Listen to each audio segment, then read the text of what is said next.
Bonjour à tous et bienvenue sur Gluten Free Masterclass, les vidéos créées pour en savoir plus sur l'alimentation sans gluten.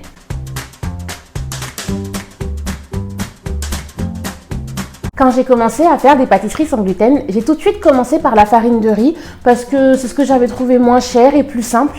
Et là, j'ai eu des commentaires du genre « Attends, non mais n'utilise pas du tout la farine de riz, ça va pas du tout, ça va faire monter ton index glycémique. Non mais la farine de riz, elle est très élevée en indice glycémique. » Attends, moi je viens juste de comprendre ce que c'est le sans gluten et tu me parles de quoi?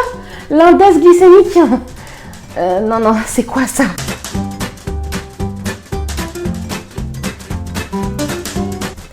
Et effectivement, je me suis renseignée, j'ai lu des bouquins, j'ai regardé des vidéos sur ce sujet et je me suis rendu compte que l'indice glycémique, c'est super important dans l'alimentation. Pour traiter de ce sujet, aujourd'hui, j'ai la chance d'avoir avec moi, dans cette vidéo, une diététicienne nutritionniste. Nathalie donne une place centrale à l'indice glycémique dans les aliments. Je lui laisse tout de suite la place, elle va tout vous expliquer.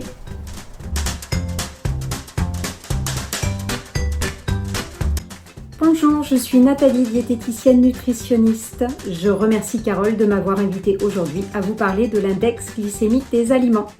Mais Nathalie, qu'est-ce que l'indice glycémique? C'est la capacité d'un aliment à augmenter la glycémie, c'est-à-dire le taux de sucre sanguin. Lorsqu'on va manger, la glycémie va augmenter avec un pic environ 30 minutes après le début du repas. Le pancréas va alors libérer une hormone, l'insuline, pour diminuer ce taux de sucre. Parce que trop de sucre dans le sang est mauvais pour la santé. Est-ce que tous les aliments ont un indice glycémique? Non.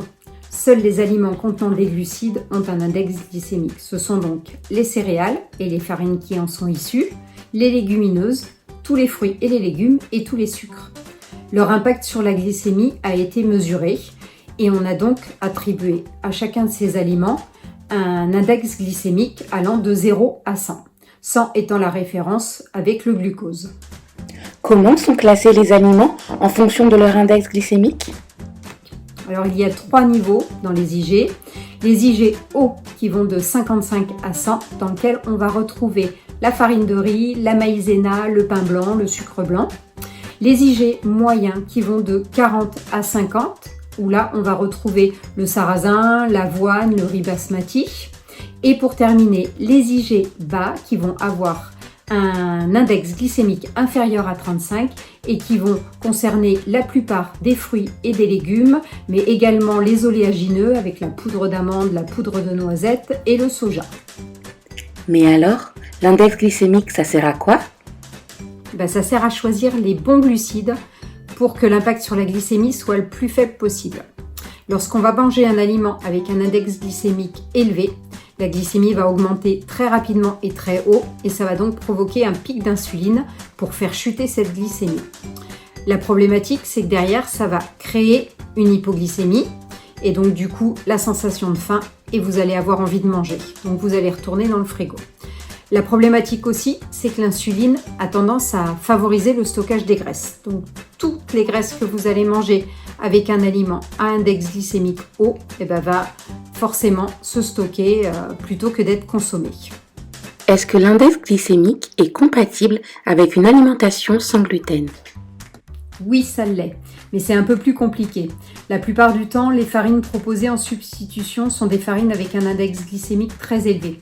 On va retrouver notamment la farine de riz et l'amidon de maïs ou alors la fécule de pommes de terre. Il existe pourtant de nombreuses farines dont l'index glycémique peut être modéré, voire bas, et qui peuvent être utilisées en remplacement des farines avec gluten. Notamment, il y a le sarrasin, la farine de quinoa, les poudres d'amande et de noisettes très utilisées en pâtisserie.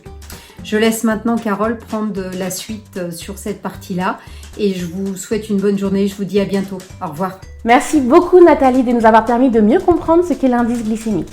Maintenant, je vais vous donner quelques farines les plus connues sans gluten et leur indice glycémique. Les indices glycémiques bas, les plus bas du bas, c'est la farine de lupin, les poudres de noisette et les poudres d'amande. Vous avez aussi les farines de souchet, de pois chiches et de lentilles.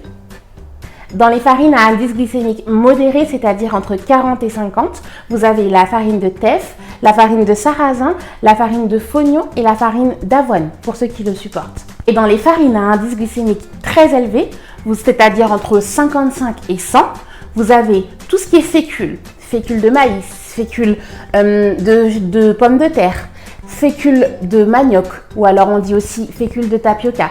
Elles ont un indice glycémique très élevé. Vous avez également la farine de maïs, vous avez la farine de châtaigne et vous avez, comme je vous ai expliqué au début, la farine de riz.